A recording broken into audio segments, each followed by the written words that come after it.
Hello, good morning sa mga kumari ko dyan. Ang sarap ng buhay. Ngayong araw nga ay napakaganda ng sikat ng araw at ipapasyal ko kayo dito sa hilagang kanluran ng mundo. Charing! Sakto nga at wala yung aking isang Junakis kaya makukuhaan ko na video ang mga ganap ko sa buhay. By the way, welcome sa aking channel 69. Siyempre, paborito ng mga kumari ko yan. Ipapasyal ko nga lang itong aking bulinggit kasi nga hindi na naaarawan. Para na rin makapag-walking-walking ang nanay niyang namumutla na.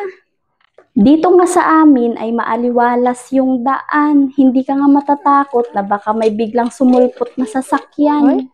Ipapasyal ko nga lang itong aking Junakis dito sa may park sa loob lang din ng subdivision. Walking distance lang naman kaya malapit lang. Dito nga ay wala ngang pakialamanan dahil busy nga sa trabaho ang mga tao dito. Hindi ka nga matatakot dito na baka habulin ka ng aso.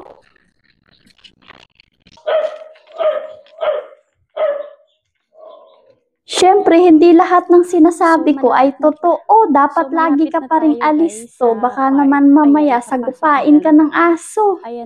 Buti na lang talaga ay maaliwalas yung panahon ngayon at hindi gaanong mainit. Kaya naman ang sarap mag-walking, maglakad-lakad kasi presko at malamig-lamig din sa balat yung panahon. Sa wakas nga ay nakatawid na kami ng Lagusan papuntang Encantadia. Nakakamiss din talaga yung ganitong sariwang hangin at yung may mga puno-puno sa paligid.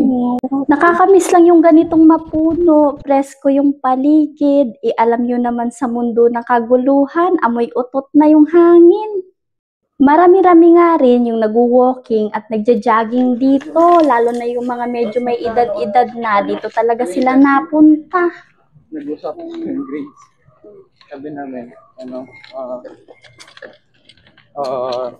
dati sa Napaka-fresh nga ng mga halaman dito, halata mong malulusog sila.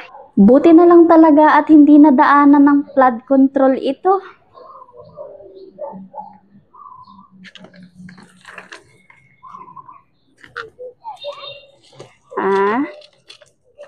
Sige, mag-walking ka dyan. Opo. Walking ka, walking.